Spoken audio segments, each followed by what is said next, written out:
আজ তোমাদের দেখাবো দারুণ ইউনিক একটি রেসিপি। যারা পনির খেতে পছন্দ করে না, কাঁচকলা দিয়ে এইভাবে একবার পনির বানিয়ে খেলে তারাও একদম চেটেপুটে খেয়ে নেবে, বুঝতেই পারবে না যে এটা পনির না কাঁচকলার পনির। তো স্কিপ না করে পুরো ভিডিওটি দেখতে থাকো। তো প্রথমে আমি দুটি কাঁচকলা নিয়ে নিয়েছি। এবার কাঁচকলার খোসাগুলো খুব ভালো করে ছাড়িয়ে নিতে হবে। তো প্রথমে কাঁচকলার খোসাগুলো খুব ভালো করে ছাড়িয়ে নিয়েছি।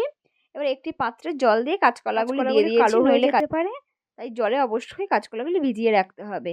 ছোট ছোট পিস করে আমি কেটে নিয়েছি। কেটে নেওয়ার পরে একটি মিক্সি জারে দিয়ে দিচ্ছি। মিক্সি জারে দেওয়ার পরে আমি এটি খুব ভালো করে ফাইন পেস্ট করে নেব। আমার যেহেতু অনেকগুলো কাঁচকলা রয়েছে তাই আমি দুবারে পেস্ট করে নেব। তো খুব ভালো মতো কাঁচকলাগুলি পেস্ট করা হয়ে গেছে।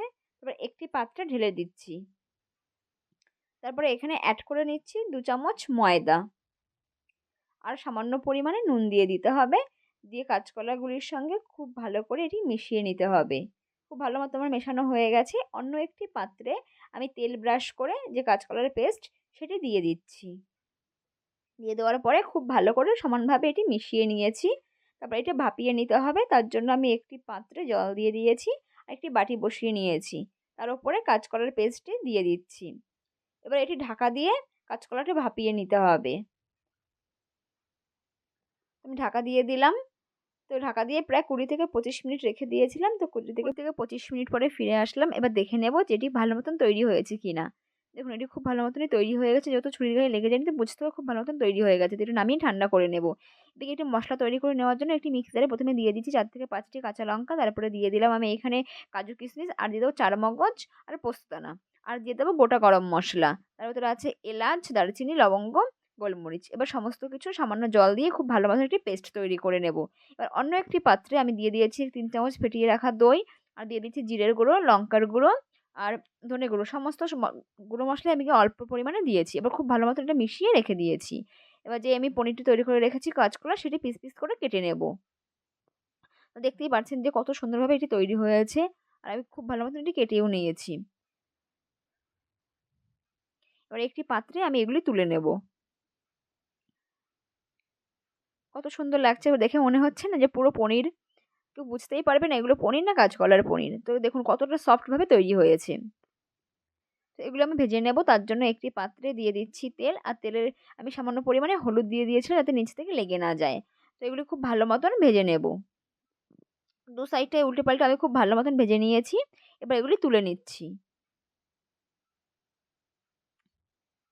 এইভাবে একবার হলেও বানিয়ে খেয়ে দেখবেন, ভীষণই টেস্টি হয়। তো সবগুলো আমার ভাজা হয়ে গেছে, এবার তুলে নিয়েছি। এবার ওই পাত্রেই দিয়ে দিয়েছি 3 থেকে 4 চামচ সর্ষের তেল, আর ফোড়নের জন্য দিয়ে দিয়েছি কসুরি মেথি আর গোটা গরম মশলা, আর যে মশলাটা আমি পেস্ট করে রেখেছিলাম সেই মশলাটা দিয়ে দিয়েছি, আর দিয়ে দিয়েছি একটি টমেটো কুচি। এবার সমস্ত কিছু খুব ভালো মতন কষিয়ে নিতে হবে। তো কষিয়ে নেওয়া হয়ে গেলে এখানে দিয়ে দিচ্ছি টক দইয়ের সঙ্গে যে গুঁড়ো মশলাগুলি অ্যাড করে রেখেছিলাম সেগুলি, আর দিয়ে দিচ্ছি টেস্ট অনুযায়ী নুন, আর দিয়ে দেবো হলুদ গুঁড়ো। যেহেতু এই রেসিপিতে দই দেওয়া আছে তাই সামান্য পরিমাণে চিনিও দিয়ে দেব। এবার আবারও সমস্ত মশলা খুব ভালো মতন কষিয়ে নেব তেল ছাড়া পর্যন্ত। তো সমস্ত মশলা আমার কষানো হয়ে গেছে, তেলও ছেড়ে এসছে। এবার ভেজে রাখা পনিরগুলি দিয়ে দিচ্ছি। তো পনিরের সঙ্গেও একবার খুব ভালো মতন কষিয়ে নিতে হবে। যখন কষিয়ে নেওয়া হয়ে যাবে তখন জল অ্যাড করে নিতে হবে। তো খুব ভালো মতন আমার কষানো হয়ে গেছে। এবার আমি এখানে জল অ্যাড করে নেব।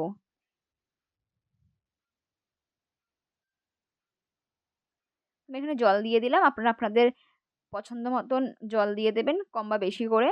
তারপর ঢাকা দিয়ে প্রায় 6 থেকে 7 মিনিট এটা রান্না করে নেব। 6 থেকে 7 মিনিট পরে ঢাকাটা খুলে নিচ্ছি। আর যেহেতু এখানে অনেকটাই ঝোল ঝোল দেখা যাচ্ছে, তো ভয় পাওয়ার কোনো কারণ নেই। যখন এই রেসিপিটা ঠান্ডা হয়ে যাবে তখন অনেকটাই ঘন হয়ে যায়। তাই একটু ঝোল ঝোলই এটা নামানোর চেষ্টা করবেন। তো ওপর থেকে সামান্য কসুরি মেথি দিয়ে এটি আমি নামিয়ে নেব, আর ঠান্ডা হয়ে গেলে সার্ভ করে নেব। আর রেসিপিটি কেমন লাগলো অবশ্যই আমায় কমেন্ট করে জানাবেন। আর আমার চ্যানেলটি সাবস্ক্রাইব করার অনুরোধ রইল। আর ফেসবুক থেকে দেখলে অবশ্যই পেজটি ফলো করে দেবেন। তো এরকম নতুন নতুন রেসিপি পেতে অবশ্যই পাশে থাকবেন। তো আজকের মতন বাই বাই, দেখা হচ্ছে পরবর্তী কোনো নতুন রেসিপিতে।